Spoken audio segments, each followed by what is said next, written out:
নমস্কার। কবি ব্রত চক্রবর্তীর আগুনের মাঝখানে। আগুনের একেবারে মাঝখানে এসে দাঁড়ালে আর আগুন লাগে না। আগে পাশে পাশে থাকতুম, হাত পুড়ে যাবে, মুখ পুড়ে যাবে, বুক পুড়ে যাবে, সর্বদা ভয় ছিল। এখন এসে দাঁড়িয়েছি আগুনের একেবারে মাঝখানে।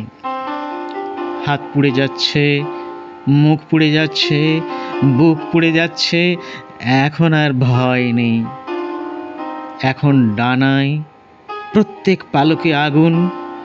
কিন্তু দারুণ অবাক হয়ে দেখছি আমাকে পোড়াতে গিয়ে এই প্রথম আগুন নিজেও পুড়ছে।